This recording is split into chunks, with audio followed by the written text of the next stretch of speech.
That's the one. Do not touch the screen. Do not touch the screen. Do not touch the screen. Oh my god. Oh, how bad is that?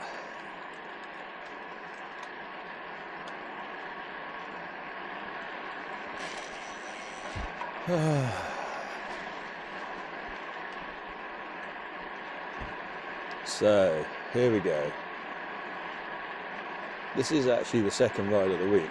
I haven't been able to upload one for a while due to technical difficulties. Let's just call it that. Honestly, modern technology, absolute rubbish. From brands where I would expect better. Yeah, so I've used Rode microphones, which are always sort of considered quite professional. Maybe not top of the range, but very definitely professional. And I think this new set of modern day, I don't know, YouTube vlogging, easy setup, quick to use stuff possibly isn't built to the same standards. Let's just say that.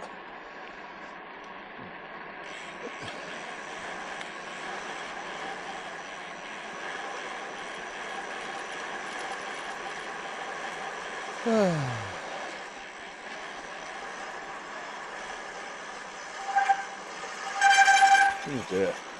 That's new pads, that is. It's not wet. I don't think I rode it in the wet last. So we're getting close, aren't we?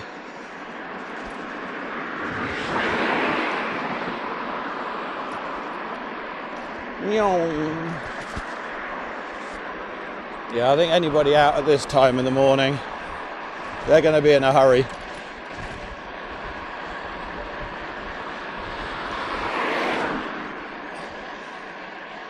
It is 4:27 a.m.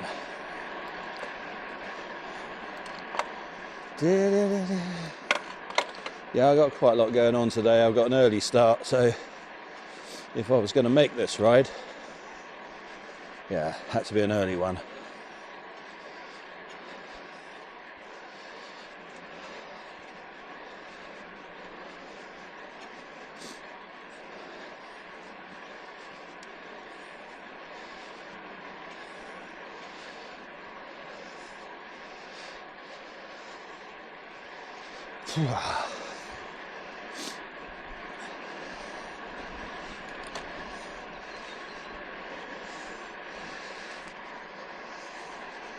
Anyway, well, I don't actually have to go that way. There are easier ways.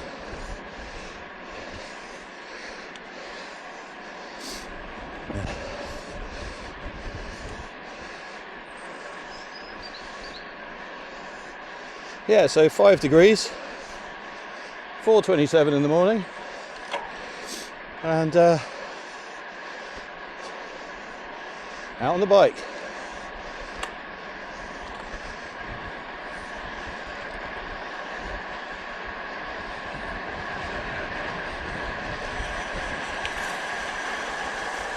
Right. No, we're good. We're good.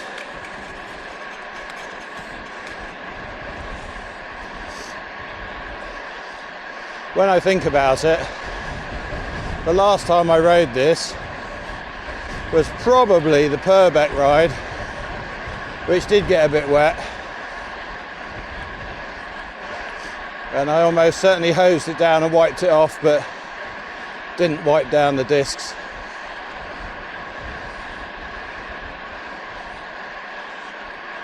So it's probably just a bit of grip, but it seems to have cleared now. Oh, 3-point turn. And then at 4:30 in the morning, why wouldn't you? Oh, it's a roundabout just there, it could have just gone down and back up. Again, 4:30 in the morning. Yeah. Right, so gonna head out towards Poole Merley, Wimborne, Broadstone, Poole, the usual loop. For me, it just gives a bit of variety in terrain, a few more hills. Obviously for you guys, you're just seeing the same thing. Darkness mostly, but yeah, the same landmarks, let's say.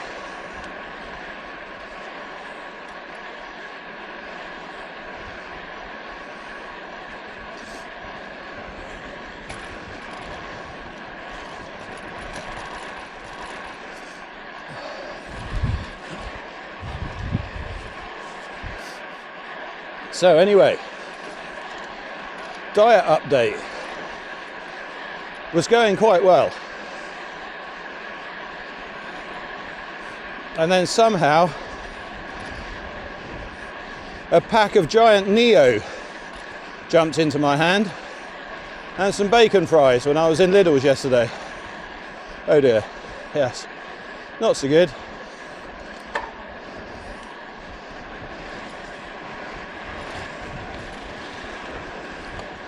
But on the whole, going better. Blimey, look at the wind. I am pretty much straight into that, aren't I?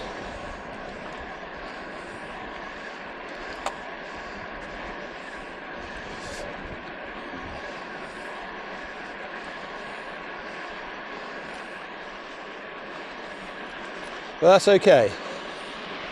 Into the wind going out. Tailwind coming home, let's hope.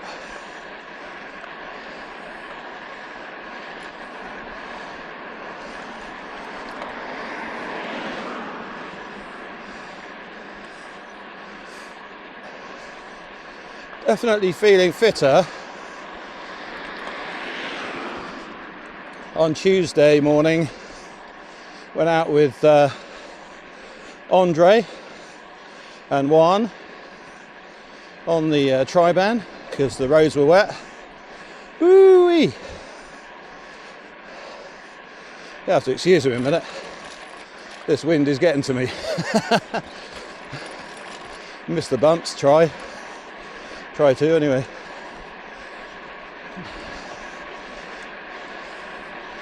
And yeah, I held my own pretty well.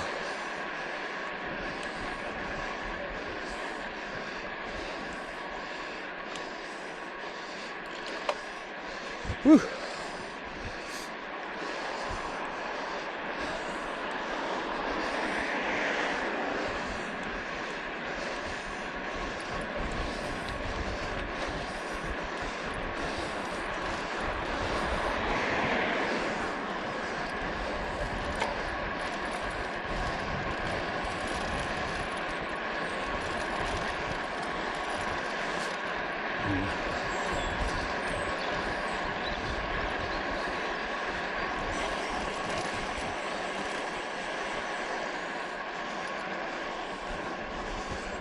There we go.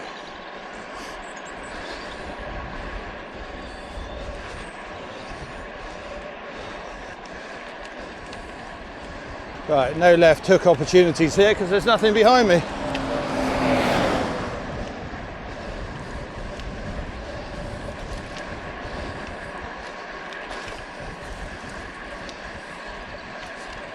You can probably hear how gritty this is. Just pinging out from under the tyres. So of course, for those of you that are fans of White Leg Way, yeah, wonderful it is, maybe. However, with that curb there, it just holds everything. And how are they going to sweep it? I don't know, do they have special sweepers for lanes this wide? I doubt it.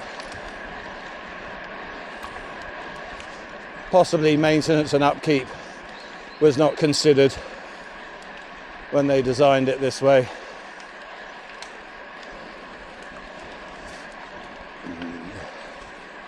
I noticed on the Ringwood Road bit, the new bit they've put in one of these curb barriers as well. And Yeah, we'll see how long that lasts before it gets all full of crap like this. A barrier is a barrier. This will not stop a car coming over the top. It will take a cyclist out if they hit it. Yeah. Ramped curbs. That's what I'd like to see. Ramped curves everywhere. So when you're in your car, you still feel it. Or on a bike, all you do is bump down and then ride back up again.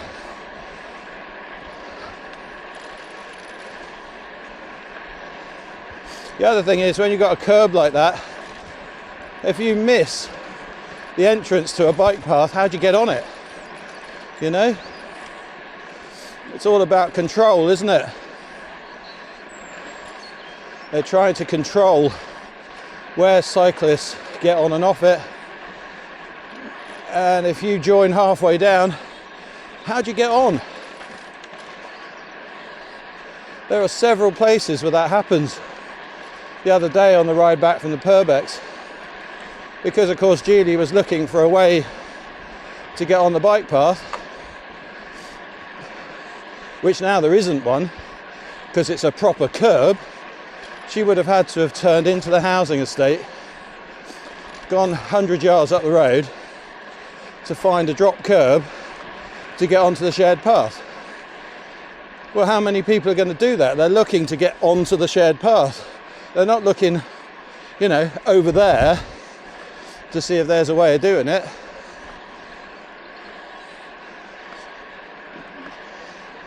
I'm not ranting. Sometimes I feel when I'm riding like this, I sound a bit more urgent, let's say, than I'm meaning to, but mostly because I'm pedaling into a headwind.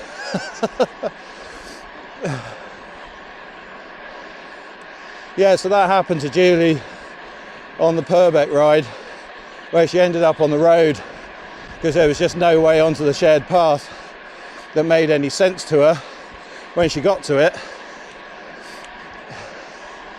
And I just put that as just yet another reason why sloped curbs, raised but sloped curbs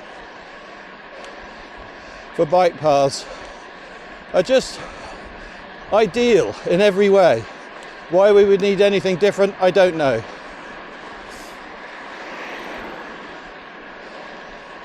People say about barriers and being protected. Like I say, a barrier is a barrier, whether you're on a bike or in a car. And those plastic sticks that, those plastic poles that stick up out the ground, they're not stopping a car either, you know. They're just plastic, they're full of air. Yeah, they're going to make a noise, and maybe a quick warning, but nothing behind, but you know, they are still not going to stop a car crossing onto a bike lane. You know, I don't think we can be 100% safe.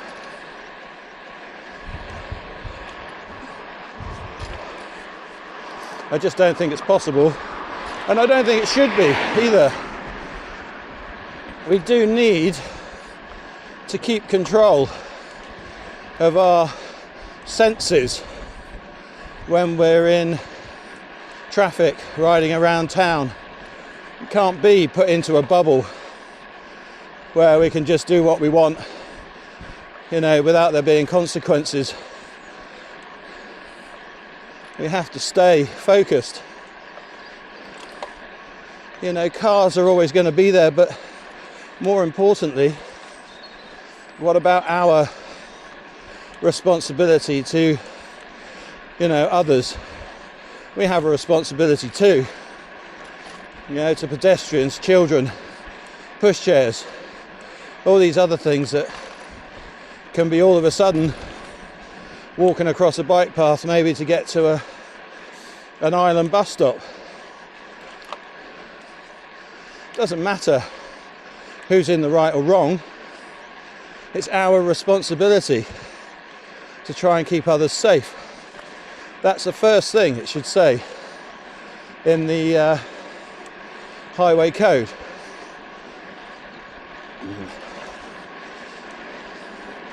You know, it would solve a lot of problems, wouldn't it? About one page in great big letters, it is your responsibility to keep other road users safe. End.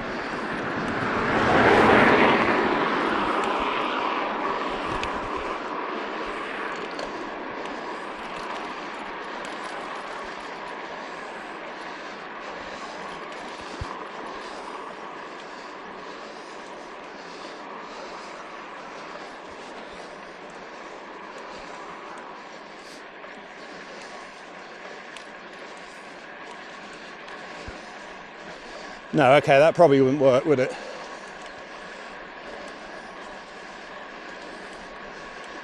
Yeah. I think you'd still have to add things like green does not mean go. And all the other little bits, but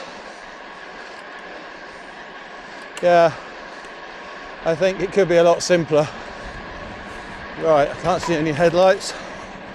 I'm in a good gear for sprinting, but no problem. Through we go.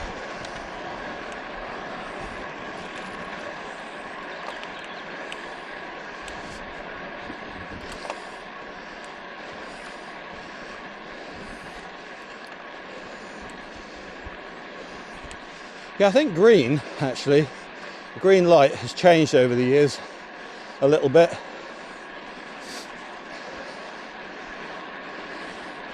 Now, I don't know when. Come on then, get on with it. Yeah, no one else behind.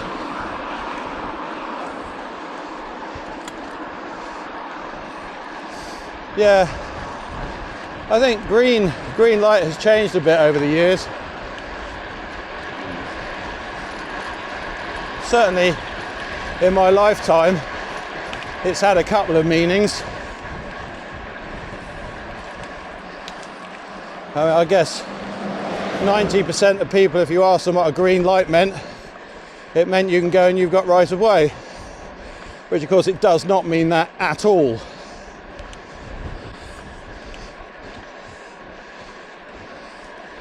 I seem to remember when I was taking my test so many years ago, it meant proceed if safe to do so.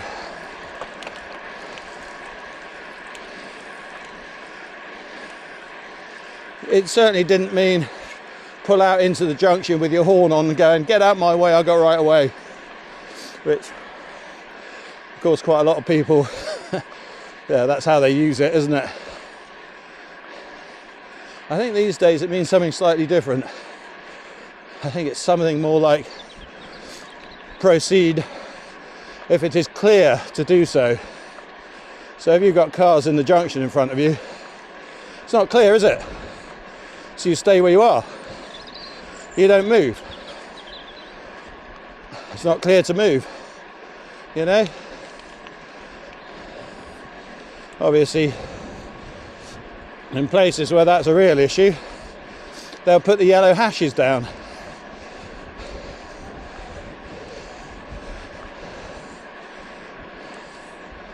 Yellow hashes.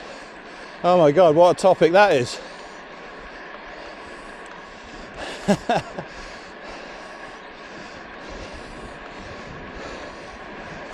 Yeah, I'm not sure many people understand them either. Generally speaking, you can actually enter a yellow hashed box depending on your direction of travel.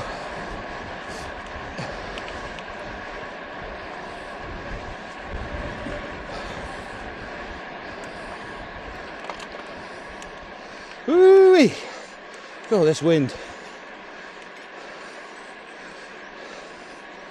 Yeah, they're there to purposely keep a junction open So when side roads get the right of way or priority through lights or anything else for that matter, there's no traffic queued on it and the junction can clear. So they're nearly always directional, yellow hash boxes.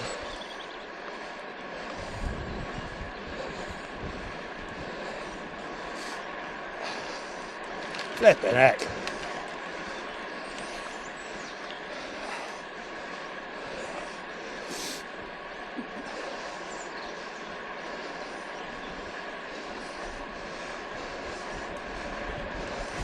Oh, by the way, yes, I really am this boring.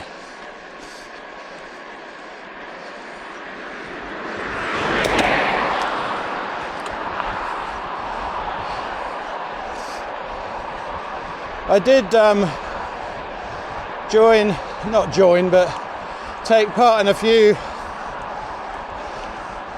pub quizzes in an earlier life, music quizzes, other things, and I just thought, no, that is absolutely going to seal the deal of how boring I am.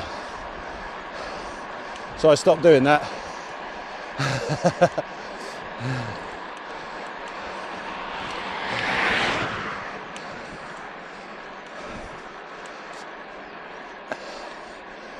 Absolutely all sorts of stupid knowledge goes in my head. Nothing that's useful day to day really, other than to just pull out when I'm riding my bike and prove what rubbish I managed to store in my head. Yet quite often I can't even string, a sentence together when I really need to. That said, the first vinyl 7-inch I ever bought was going underground by the Jam. I don't think I've ever done anything quite as cool since. That was my peak.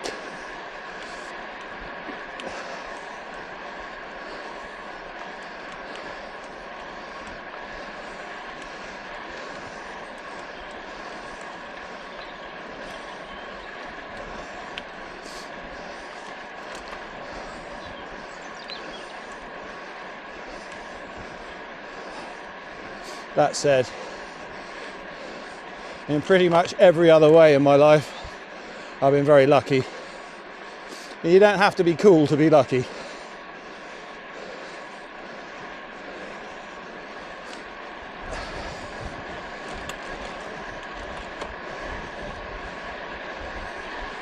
Right, nothing behind.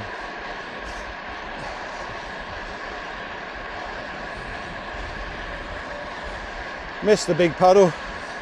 It does flood down here quite deeply, and you'd be surprised how many cars get locked and go through, and it's a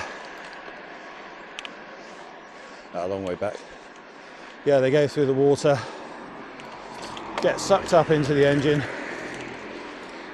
and locks the engine hydraulically. And that's that.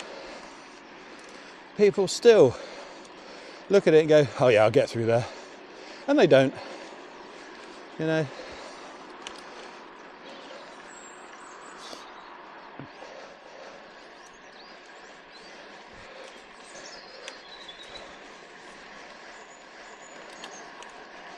a little bit of recovery up here. I have turned a bit and I'm in the trees, so I can still feel the wind, but it's not nearly as not nearly as bad as it was on the road back there.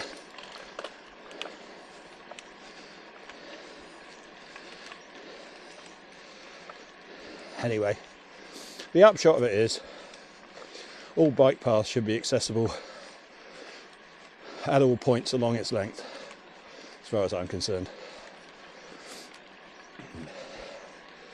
And nothing should be 100% safe, because we still owe it to others to not disregard our responsibilities of safety to ourselves and others. That's the way it is, all right?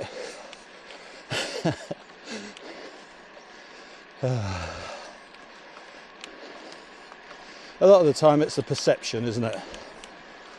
Perception of safety that's required. I think it's been quite interesting, GCN's latest take. Well, I say latest. They've been on it for a while, haven't they?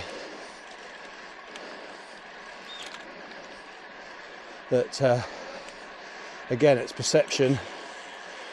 Whenever a cyclist death or injury is talked about in the press, they usually link it to another one. Mr. Fox, you coming out? No, okay. So it makes it doubly bad when, of course, cars are crashing every day. Nobody really thinks twice about it, do they? Don't really make the papers. You know, it's a non-event, isn't it? Because it happens so often. It's not even news, is it? It's only when it's horrific it makes the papers. Even then, I've noticed it might show up on my Google feed, but that's about it really. Doesn't make the telly, you know. Doesn't make a big splash, as it were.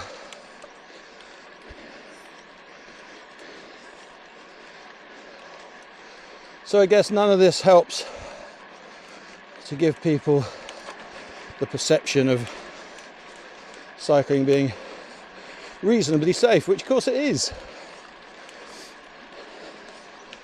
We wear helmets and gloves and what have you.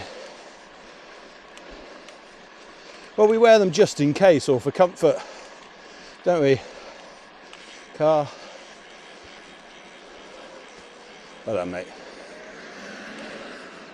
Took the guesswork out of it, didn't it?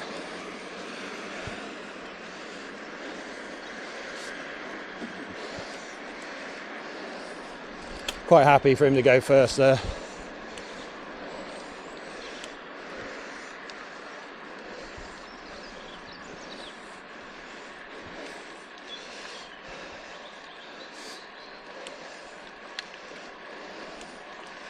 Yeah, do we actually need safety gear on a day-to-day basis when we ride our bikes? Well, no, we don't, do we? Absolutely.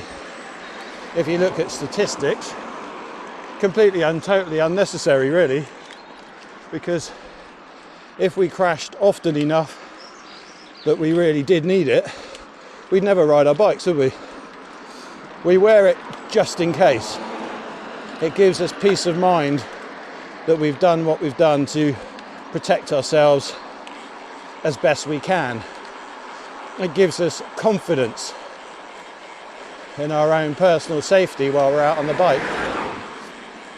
And yes, obviously, when it is needed, it's a great thing to have.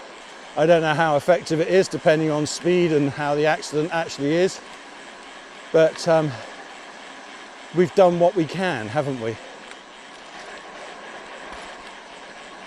But nearly always, the biggest safety, or the biggest way to stay safe, is to act appropriately, isn't it? The way we ride,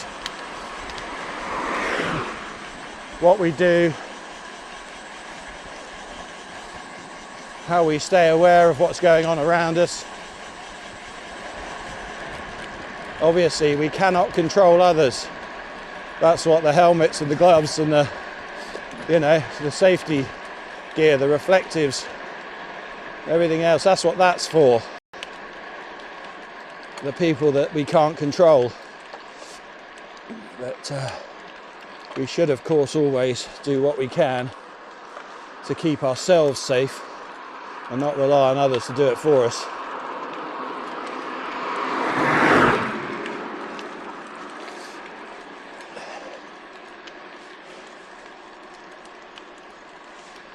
That's it.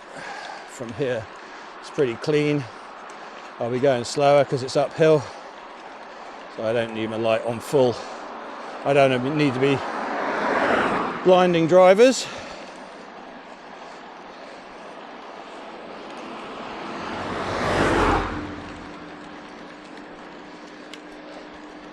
This is another one where you can get caught out. There aren't really any places you can get on. You've got to get on at the crossing at the top or at the crossing up ahead.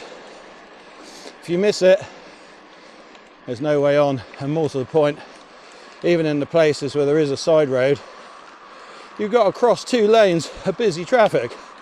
That ain't happening, you know. Like, here's a drop curb, but if you're on the other side of the road in the daytime, this is whoosh, whoosh, whoosh, whoosh. You're not getting across from the other side of the road. That has happened to Julie once.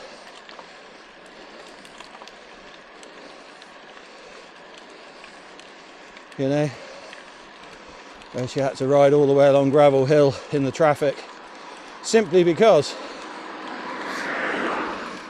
if you don't know the layout and you miss the entrance to this bike path, you have to go on the road. You have no choice.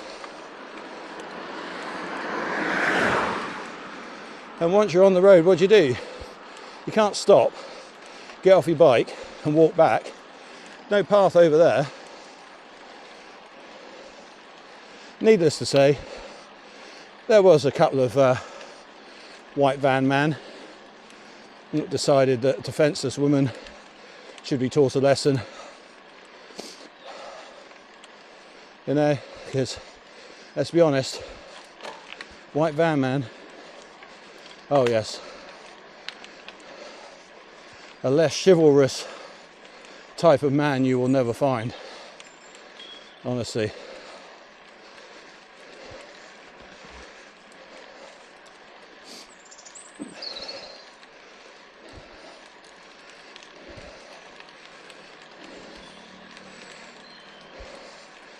I'm sorry, all you caring white van men out there, but all tarred with the same brush, I'm afraid. Funny, isn't it? Now you always builders as well. What is that?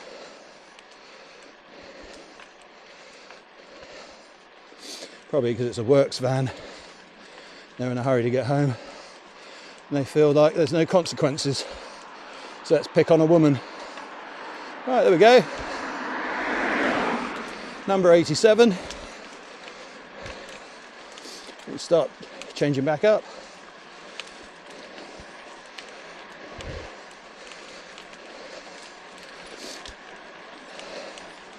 Anyway, Dunny Eats Road, is it?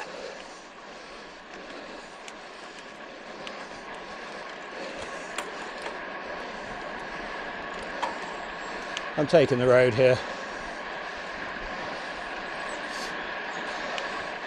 It's nice and early. Rarely anything coming down there anyway. It just saves me crossing at the bottom, where I might actually encounter some traffic at the roundabout, so I already have priority by being in the road.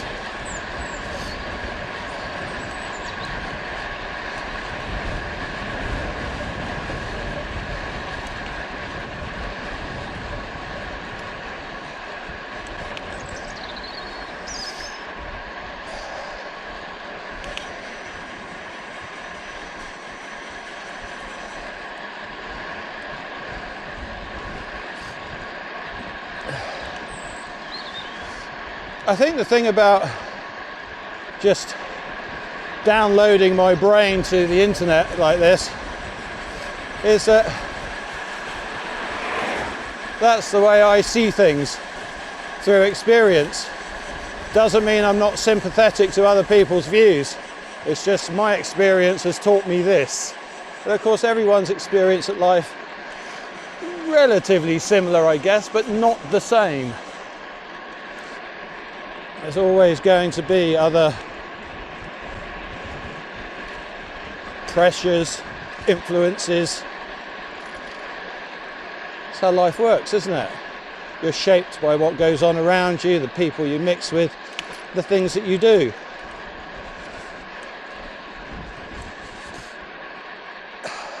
And with that in mind, some news from the Wheeler household.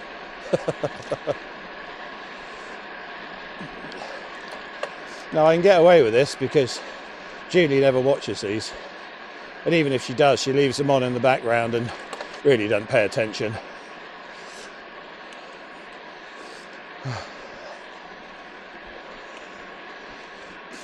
So, yes. A little bit of a U-turn on my part, only slightly.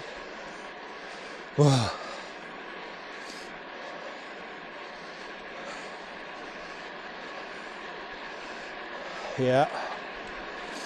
I'm finding it hard to even bring myself to say it, actually.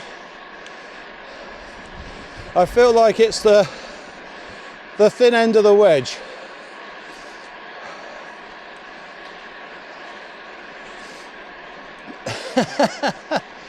Anyway,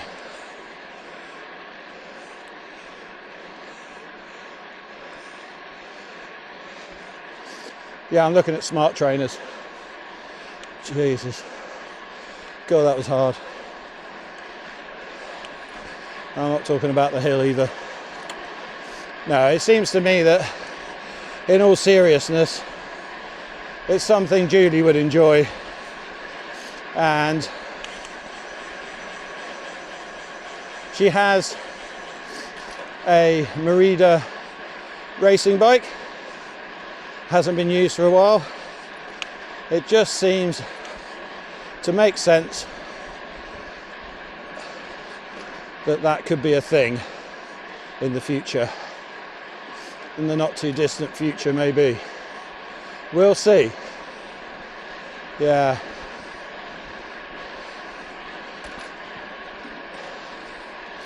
At the moment, it's just something I'm thinking about. I mean, Julie's always said, oh, I'd like an indoor trainer. I get that. But I think she'd like it because others have got it.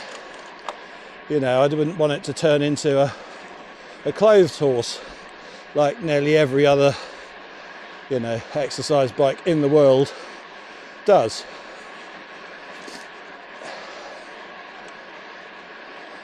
The other thing is, we'd need to rearrange her craft room slightly. And then there's all the paraphernalia that comes with it, isn't there?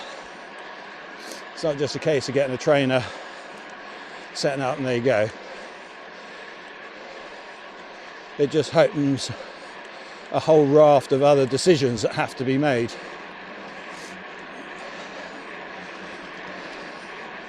Fans, platforms, you know.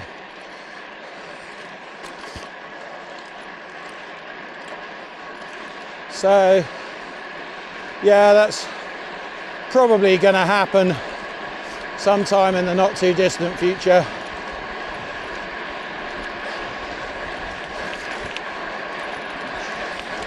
We'll see. We'll see. We'll have a proper discussion about it, because just a quick, oh yeah, I wouldn't mind one of them, it's not really a definitive get me one of those. Not in our world anyway.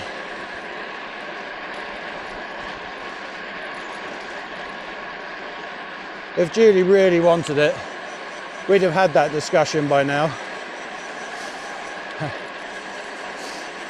And me being me, I do understand I need to make cycling as easy as possible for Julie from now on. It's obvious she's not quite back where she was. It's not obvious whether she ever will be. I can say that. I mean, there's always, yeah, nothing coming. There's always the consideration that that's sort of knocked her sideways enough that she can never quite get back to where she was. But I don't believe that to be the case.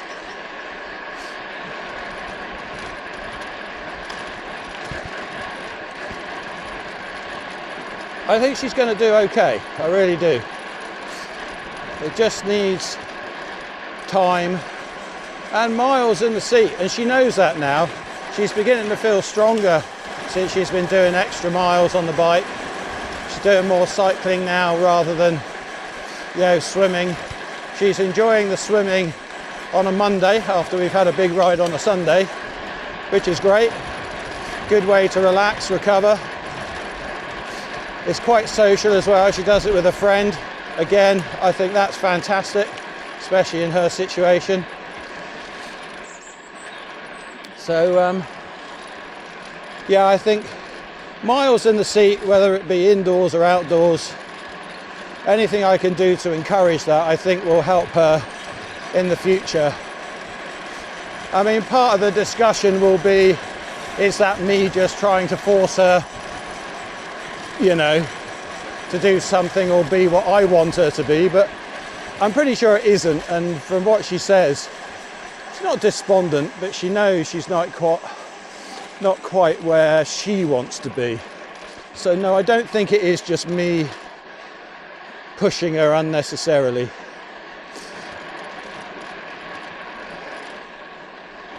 Yeah, so, you know, that could be in the future for us. Yeah, there you go. Is it the thin end of the wedge? Well, I can't see that I'm going to be wanting to swap bikes, and because we are two completely different sizes, there's no way we could share one trainer. So I think I will still be doing this while she's out, well, she's in, sorry, with a fan blowing in her face, complaining that her contact lenses are drying up. And I'll be out doing this, but yeah, we'll see. That's a possibility for the future for sure. I'm afraid even all this vibrating and bumping and the occasional pothole and traffic, this is what cycling is to me. Come on then. Yeah, well done. Yeah, this is what cycling's about as far as I'm concerned. It's a... Oh, I hate the word. I hate this word. I just can't think of a better way of putting it, but it is a holistic experience. All parts of cycling are what it's about, whether it be cold, warm, you know, off-road, on-road, bumps, traffic, quiet, dark, light, views around town. It's just all part of it. It's so very varied. I would hate to start taking some of that variation out by sitting in a room. I mean, how on earth do you do an hour in a room? I can't even fathom it. My brain doesn't work that way. Looking at the same four walls, cartoon characters on a screen. Yeah. I mean, obviously don't knock it till you tried it and all that, but it's not something that appeals to me. I've said this before, everybody knows it. And yes, everybody's different. Yeah, I've got no problem with how other people do things, really. Ooh.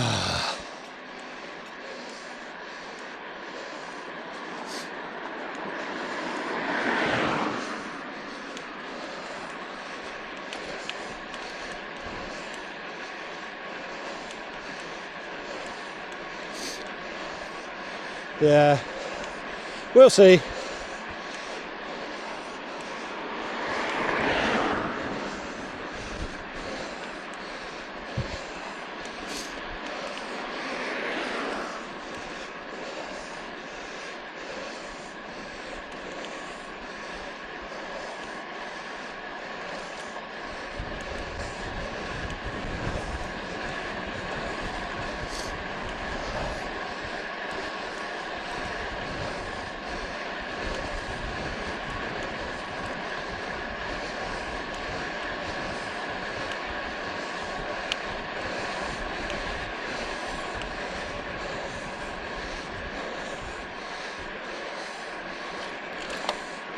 Woo-wee. Right, come on. Tailwind. All the way home. Here we go. Wait for it. Did it go quiet? It did. Ooh. Okay. It won't be all the way home, but it'll definitely be along this bit.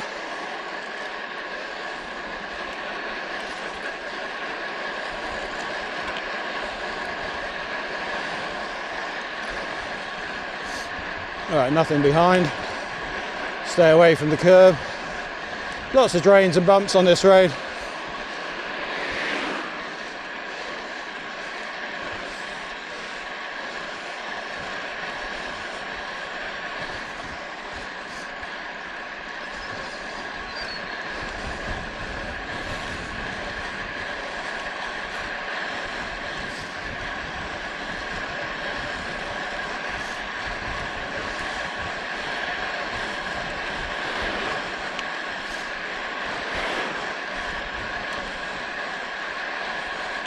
Will the lights be in our favour? Still nothing behind.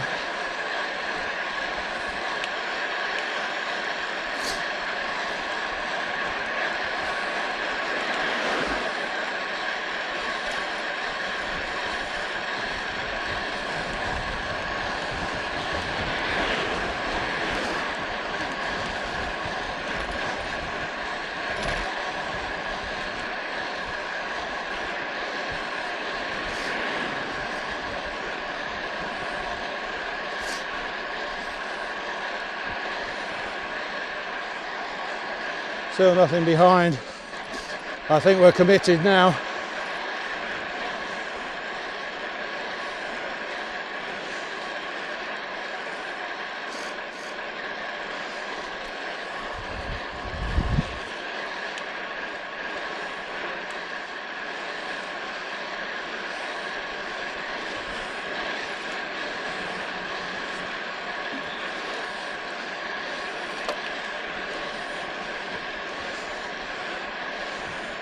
I do like this Di2, changing underload, just an absolute breeze.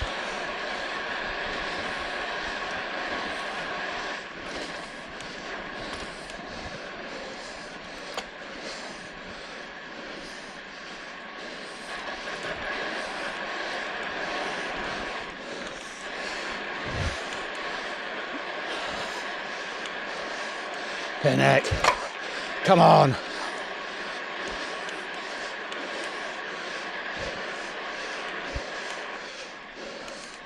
Keep going. Almost there.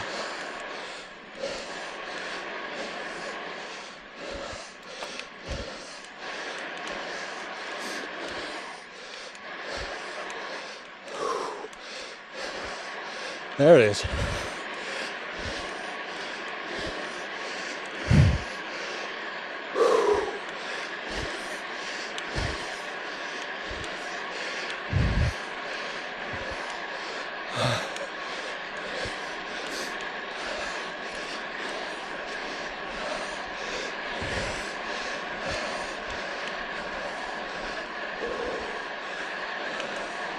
Oh yeah, recover.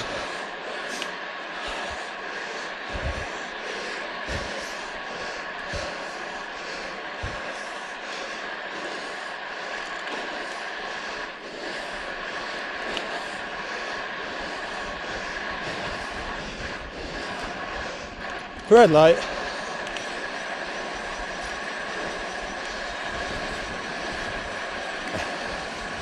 Come on. Traffic's gone, change back. Yes.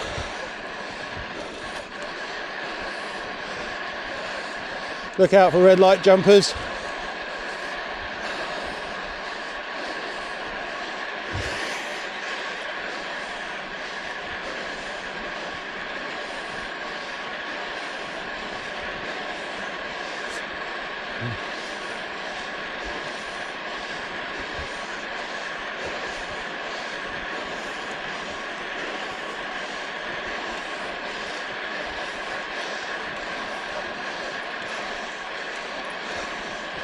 No headlights at the side.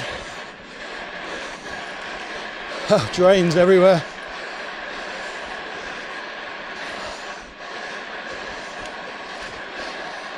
No headlights. Come on, straight on.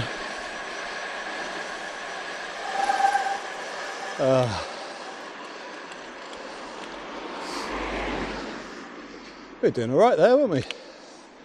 Go on then. Nothing behind.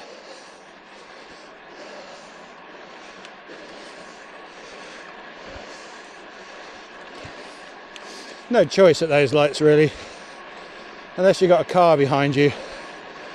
With straight on, generally doesn't change.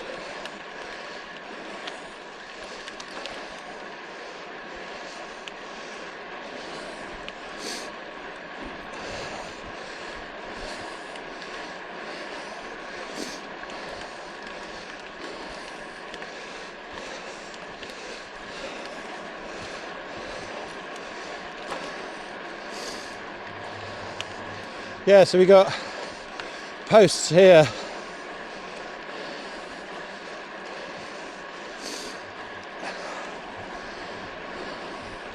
Are they going to stop a car coming through the bike lane? No, of course not.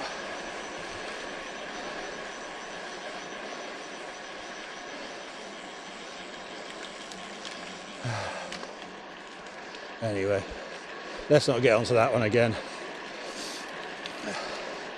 It's one of the few things I feel not strongly about, but I do think consistency would be nice and freedom of movement would be nice. So let's just leave it at that.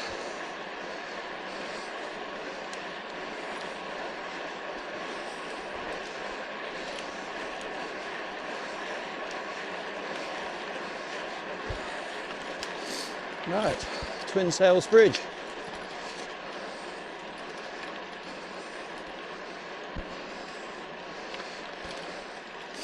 Sometimes it works.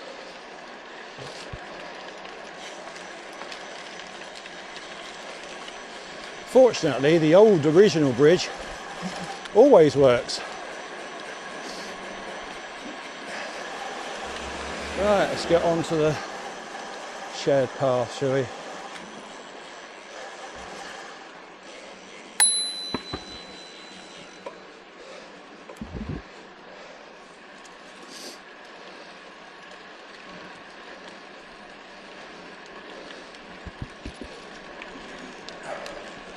So what we got?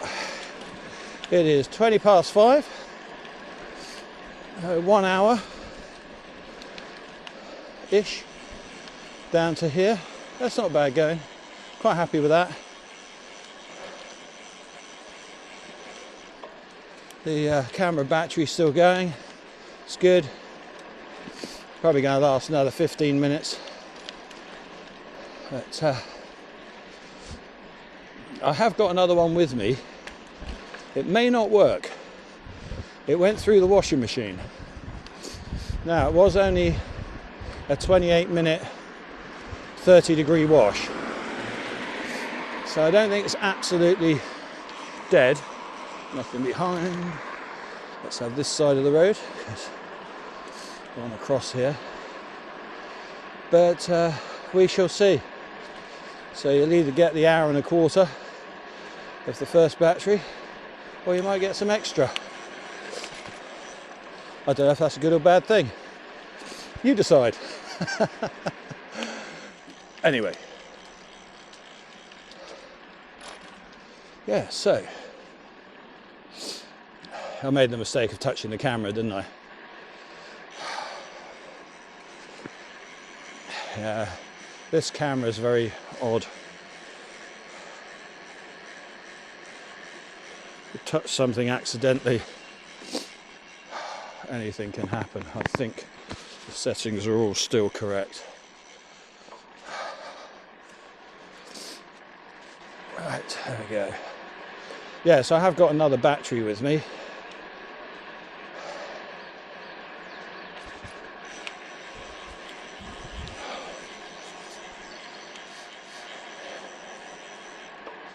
But it may or may not work. So you decide whether that's a good thing or not, okay?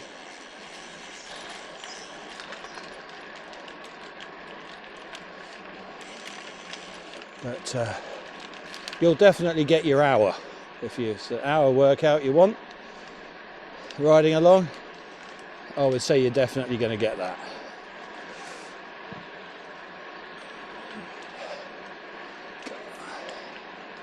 Anyway, I think the camera's okay again. I only went to wipe the screen, wipe the lens, but it's so little bits and pieces stuck on the edges, and it's a bit modular compared to the GoPro. The media mod on the GoPro is a case. So it wraps around the camera, it becomes part of the camera. It's locked in, it can't come apart, can't accidentally unplug something because it is locked to the camera.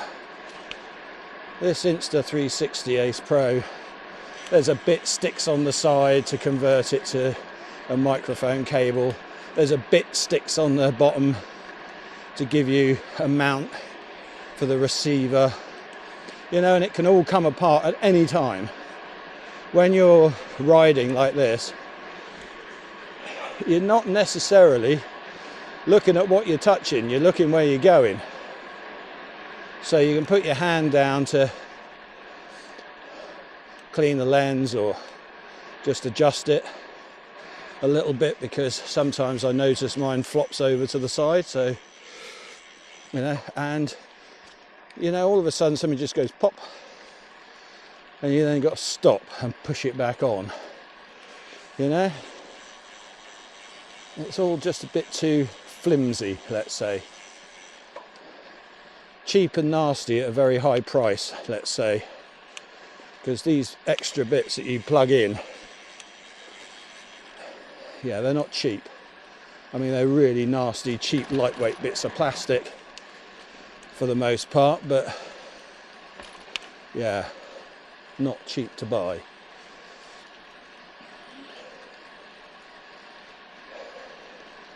It does have a metal holder for the receiver, microphone receiver, and of course you do have to buy the magnetic metal tripod mount to be able to use that. So that's quite a good thing. That locks on, so the camera cannot come off. That bit's good, because of course that would be absolutely horrific, wouldn't it, if the camera actually fell off the mount. But the cheap, nasty plastic one that comes with it, I'm not sure about that one at all. But these cameras are,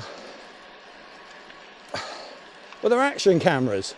They're for, you know, capturing action. They're not for holding in your hand and changing settings and what have you while the action is going on. So, to my mind, once they are running and capturing, they almost need to shut down, so everything else turns off and all they do is capture. You can't accidentally do this, can't accidentally do that. They just literally become a brick that is capturing what's in front of them. But this Insta Ace Pro, oh yeah, you just touch it in the wrong way, or just push against it in the wrong way. It's just nasty. And in truth, the quality of the picture is not the best. 4K is your maximum. Well, it is with this one. I don't know about the Ace Pro 2. But it doesn't give you much in the way of zoom capability in the edit. Now the GoPro gives you, what is it, 5.3K I think, and that is just, oh, the zoom in the edit is fantastic. The Insta Ace Pro gives you zoom in the camera. Well, why on earth would I want to lock my footage to one thing in the camera? What happens if I want the wide shot as well? You know, zooming into footage is always best done in the edit. You can reframe, you can control the quality. If you want to push it a bit further, you can. But once it's in the camera, it's locked. There's nothing you can do about it. You can't zoom back out again. And it's sold as a feature. It's absolutely useless, absolutely pointless. Anybody who's done any level of professional camera work will tell you, you get the best footage you can into the camera, and anything else you want to do with it, you do in the edit. You try and keep the footage as flexible as possible, so you can use it for different things. You know, so you've got options later. Unless somebody wants a very prescribed shot, and they ask for a very prescribed shot that you have time to set up and to set and frame, and maybe even practice a few times to make sure that you get it how exactly they want it, then you just go for the maximum flexibility, always. Insta360 have taken that away and called it a feature. It's ridiculous. And I have been in touch with them and said, is there a way to turn this off in the settings? Oh, no, absolutely not. No, no, can't do that. Why on earth not? You know? Yeah. It's not a particularly professional bit of kit, the Insta360 Ace Pro. Lots of, you know, watchwords around it for marketing, like AI, pure video for low light, which it is very good at, it has to be said. That is its one trick. And the reason why I use it on these early mornings in the dark, because the footage is good in the dark, but I'm afraid that is the one trick it has. Everything else is just reasonably good, with a few annoying features you'd rather not have.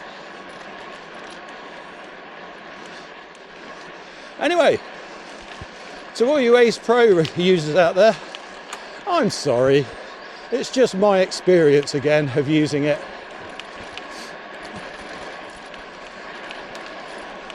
What do? Stop, reframe, set. I mean, I don't even know where the camera's pointing at the moment, other than forwards.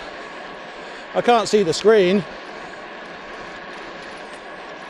And there's no way I can see the screen when I'm on the bike. So I just want to know that it's getting a wide view pointing forwards, because that gives me lots of options in the edit. And it does capture everything that's going on. Anyway, there you go. Not a rant, not really, but one of those things that a lot of people, I think, over the years, I may have been guilty of this from time to time, say, why would I buy that one? It doesn't do this, this or this. Well, the truth is, it doesn't do this, this or this. and is more expensive because it is dedicated to what it does and much, much better for it.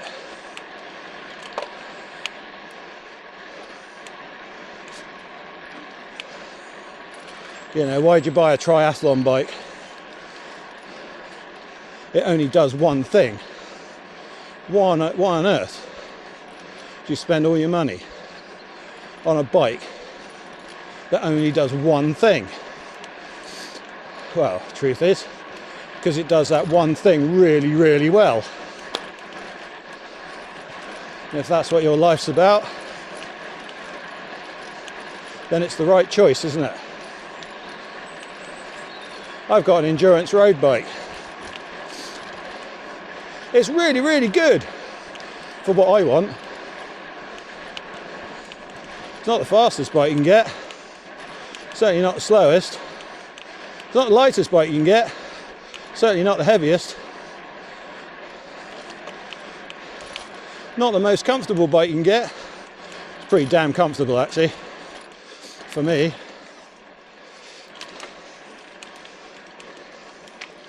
You know, that's what life's about.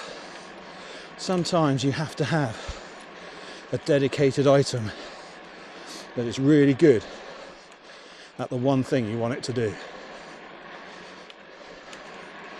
I feel action cameras are one of those things.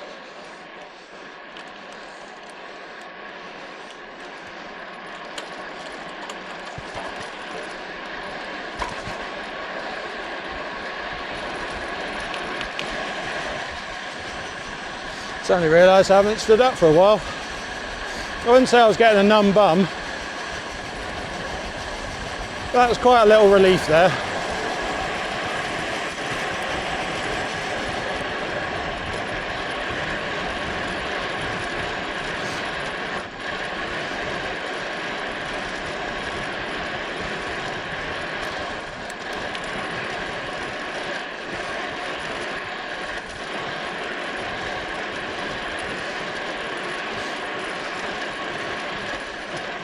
Haven't got the tailwind anymore, sort of crosswind now.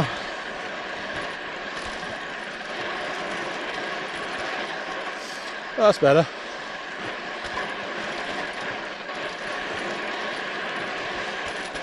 Bumpy this road. Bit of a shame. You get a fantastic run up down Evening Hill. Right. I would suggest could be a battery change halfway up this hill.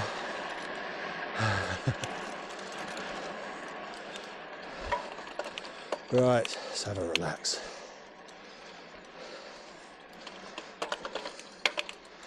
There we go. Oh yeah, by the way, Wahoo apparently doesn't capture Di2. It'll tell you what it is on the screen, but it won't capture it in the data feed. SRAM, wheel top. Well, the wheel top for me definitely works.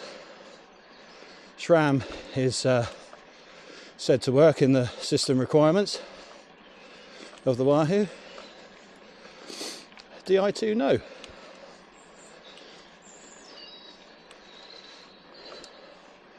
I dare say that would change. Maybe.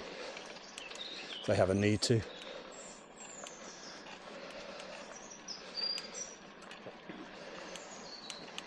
Right. When I come up here on the tri-ban, I've got to remember to not go in my lowest gear. I've got 1-to-1 on the tri-ban. I haven't on this.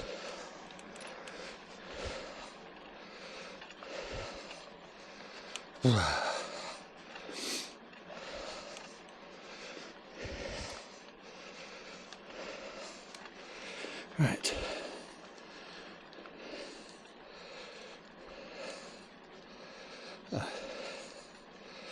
There we go. It's better. Not yet. I'm not close enough.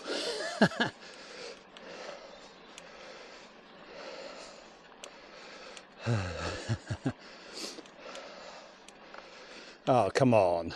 Really?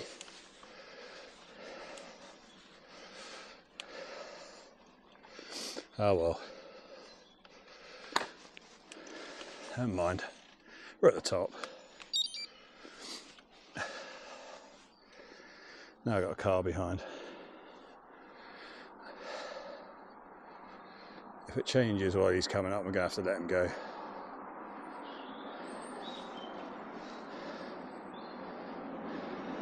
Oh, he's going anyway.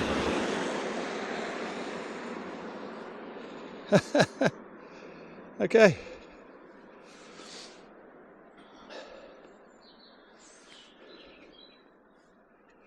Yeah. Well, we did see it change, didn't we? When we were coming up the hill. There we go.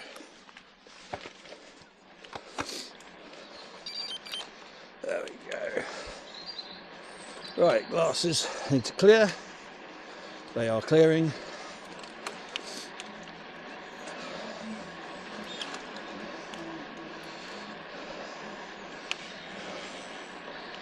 Do I send that in?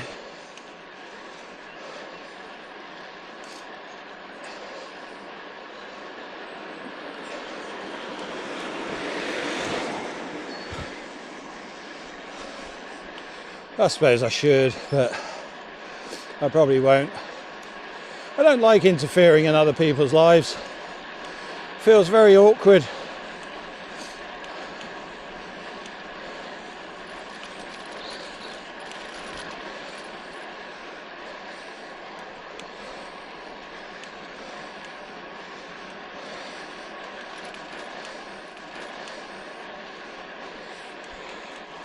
That said,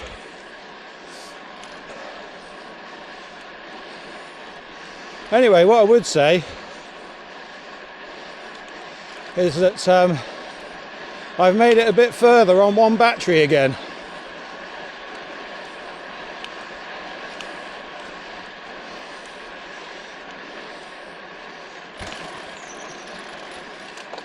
So I would suggest, or that might suggest, bloody hell, this is bumpy, but I am going a bit quicker.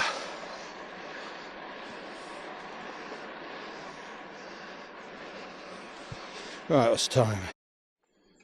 There you go, the bright lights of Camphor Cliffs.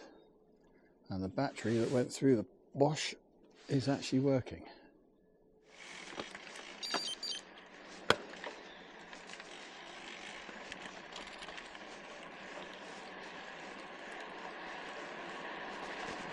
I think I might have overdressed this morning, I'll be honest.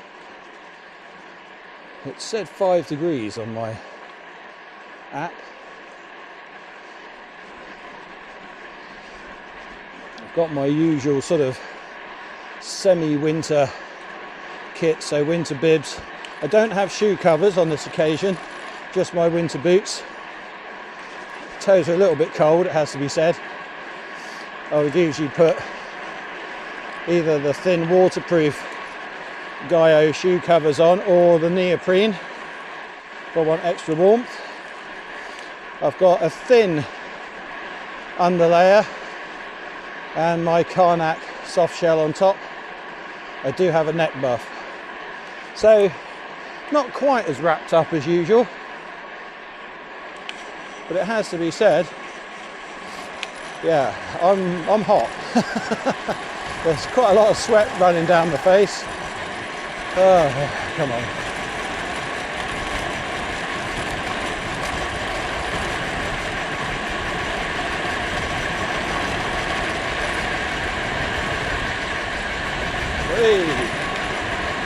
And another red light. Blimey.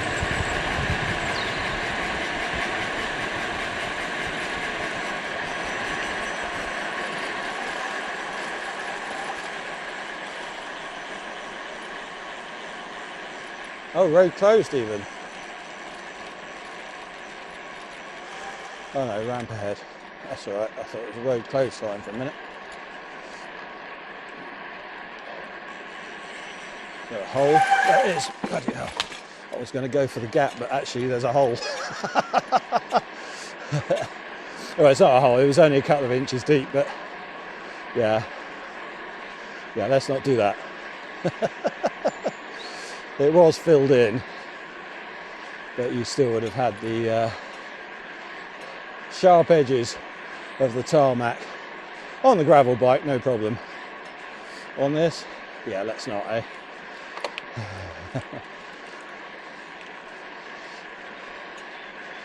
Yeah, I'm being a bit clumsy today, I think.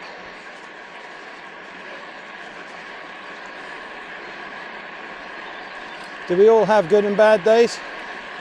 I don't know that I have good and bad days, but I do have days where I'm not quite on it. Today could be one of those, so I'll have to be careful.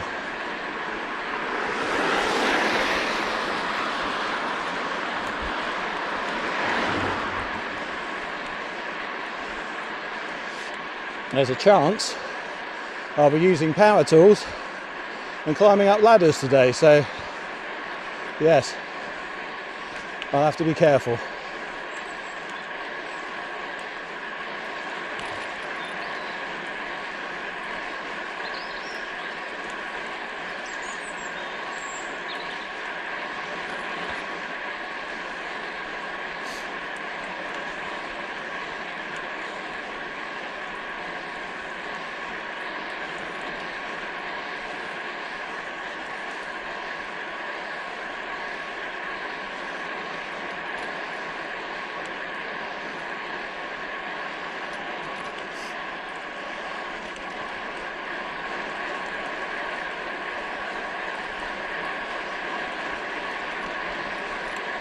Alright, heading back towards the West Cliff area.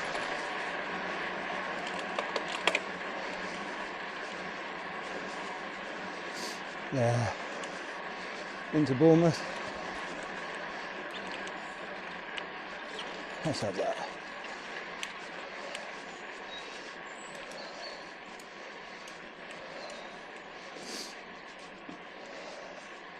Yeah, this bike needs a proper clean, because even on roads like this, a little bit damp in places, the grit still gets pushed up onto the chain and the brakes and what have you, so a little bit more than the wipe down required on this one.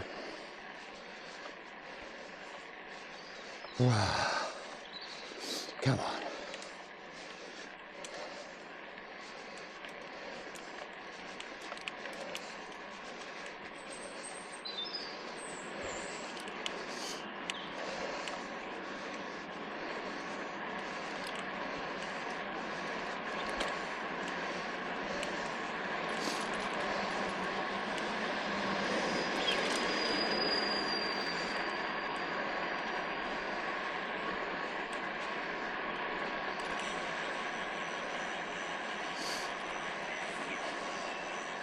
No sensor? Don't know.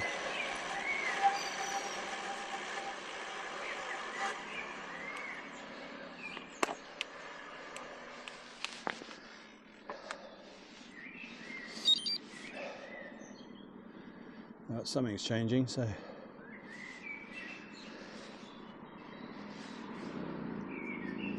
I hope it will go to us next. If it doesn't, I'll have to go, because it's obviously missing out this one because it doesn't know I'm here. We'll see what happens. Yeah, so it doesn't know I'm here. It's now gone back to the main road. Is that a car behind me? It's not. Crying out loud. In this day and age,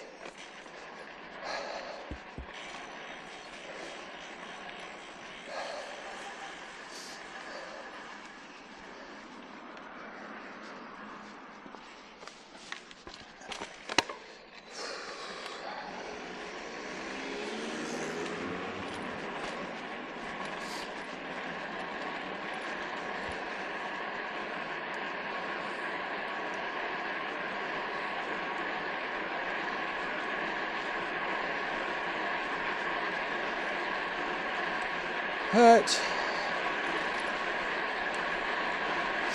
Yeah, one of the pitfalls of early morning riding not being recognised as traffic by some of the traffic lights.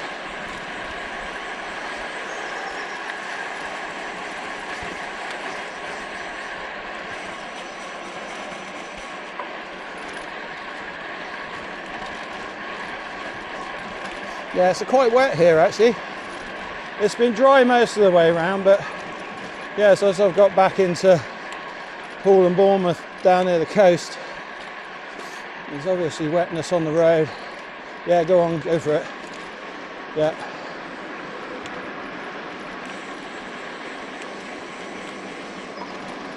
Oop, hole. Oh, really? Okay.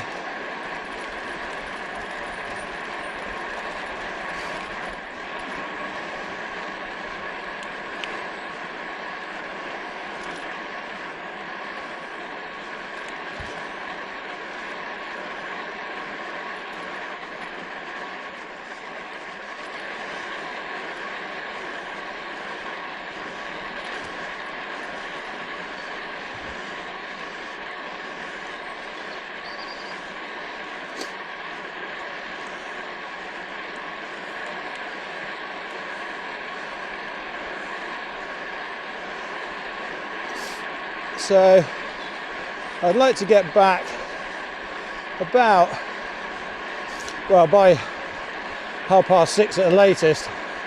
I'm going to do that easy. Slightly earlier start today. I still wanted to get the ride in, so hence why starting at 4:30. Anyway, I don't have a problem with that. I got plenty of sleep. Seems to me also, the older you get, the less sleep you need.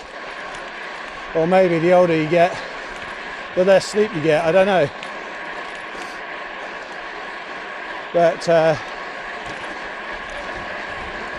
yeah, quite a lot of work yesterday, physical work.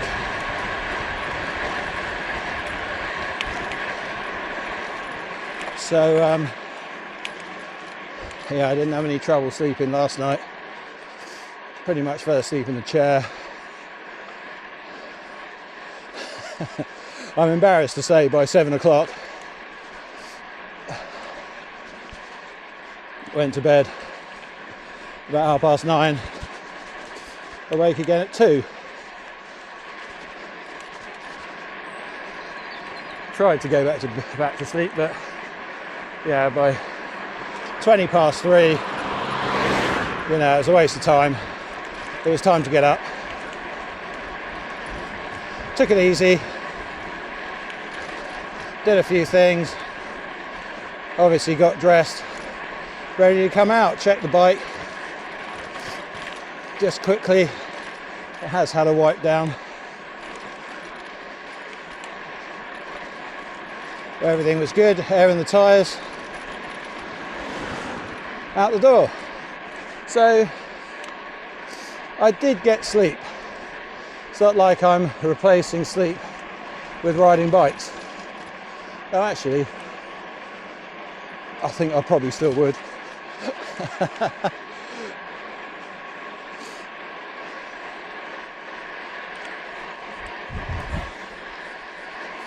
Yeah, I think, well, I'd like to think that getting the miles in and doing these early mornings, it adds to the determination of doing it. Unfortunately, it's not really helping in the diet department, but maybe I can convert it somehow into giving me this extra push when it comes to food.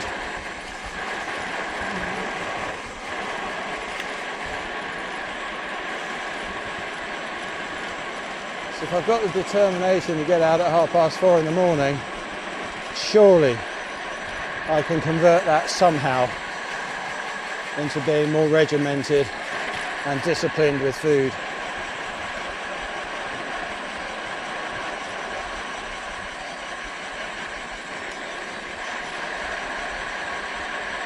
So 5 weeks yesterday to Mallorca, going out on a Wednesday.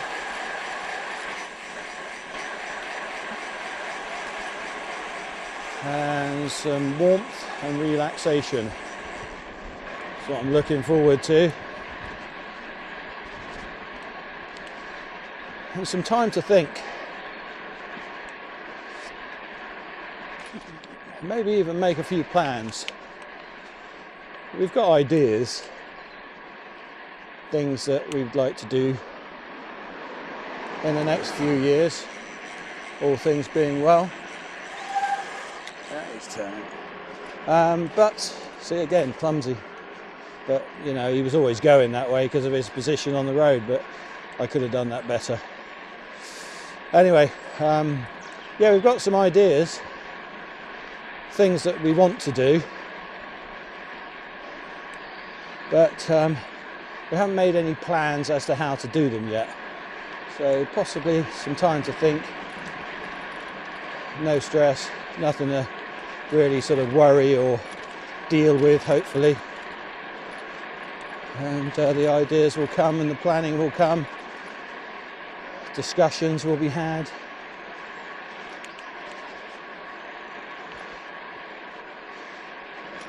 One thing we're quite good at is discussing things, because not necessarily because we both have ideas or we both, you know, one of us is stronger than the other in any particular department of planning or creating the ideas. It's more a case of the more you talk about a thing, the more the pitfalls and the positives come to light. And it's not a case of one having will over another to make things happen. It's more a case of understanding what we want, the two of us, and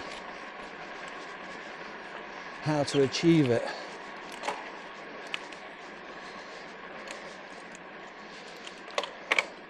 And I think that's the thing. I'm very much brute force and ignorance. Yeah, let's just do it.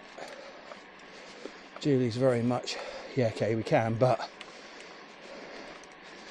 we need to think about this, this and this. And that's how it works, you know?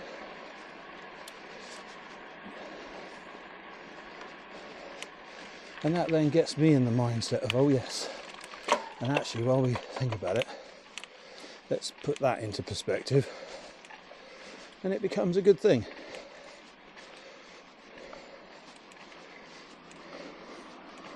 And even if we do get it wrong,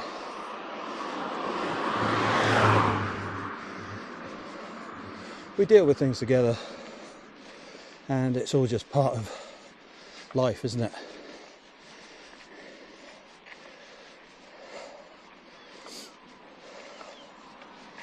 Right.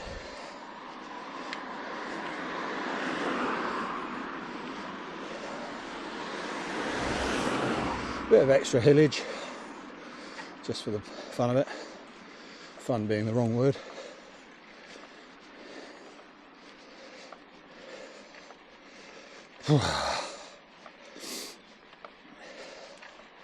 Six o'clock now. Just about. About 10 minutes from home, so no problem. What is this? Oh, I thought it was glass for a minute.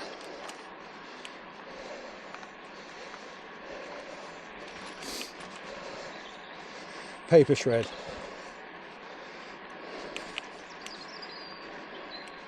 Rubbish bags obviously leaked.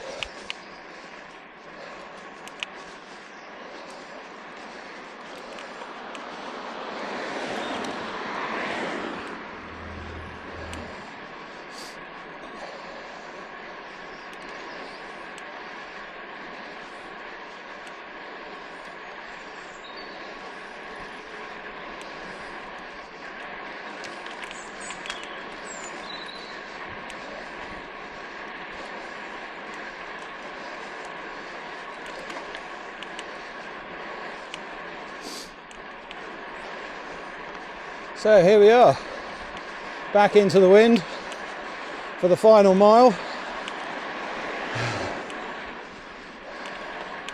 Sort of a cross headwind here.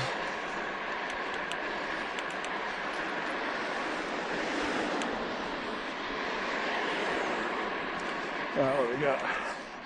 Nothing behind.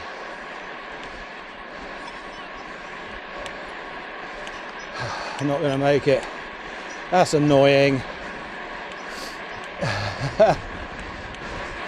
Not into a headwind. Yeah. Right. I can actually get on the shared path here.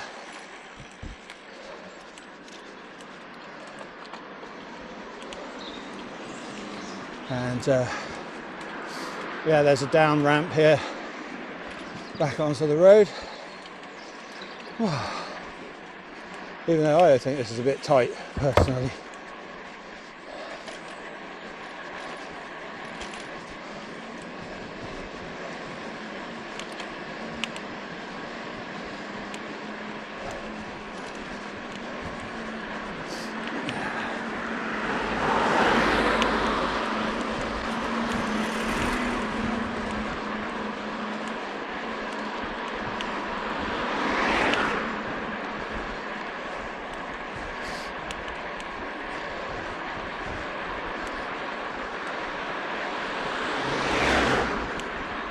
No right turn here, so I will go down the high street. You can get onto the crossing there and use that to do the right turn.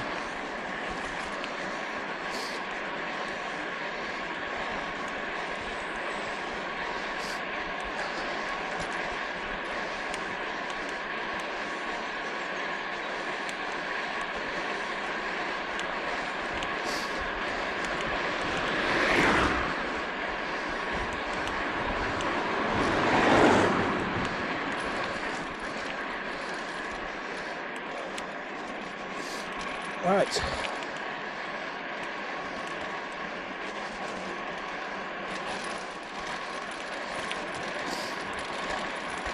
Time for new brake pads anyway at the front. They're still rattling. I haven't had a chance to look them over and deal with them.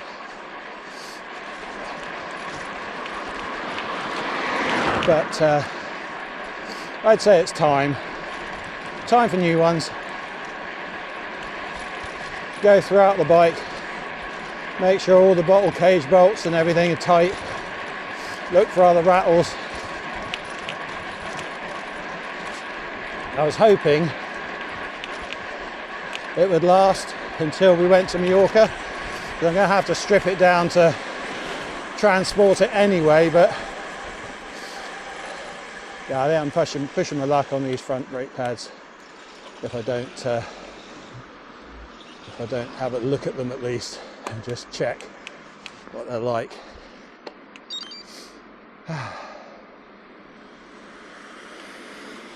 Not had much luck with lights today, have I? Yeah. There we go, right.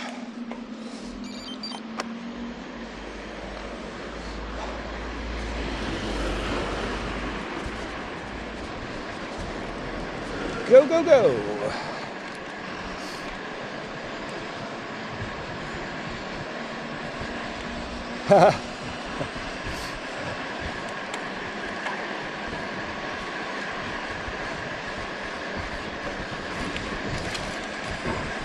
I wonder if we could take our bike bags on the bus to the airport.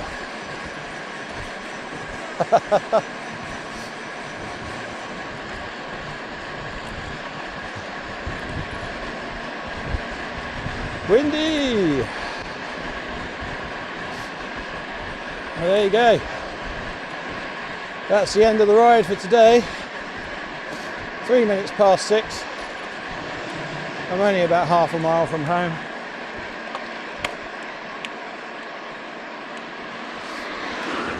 And so another 25 miles done.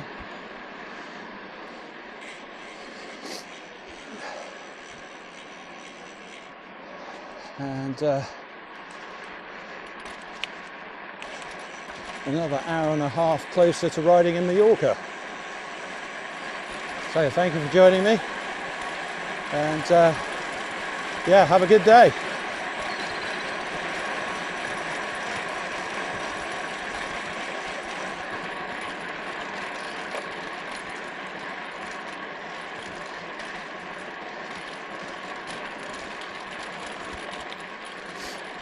Thanks, sir.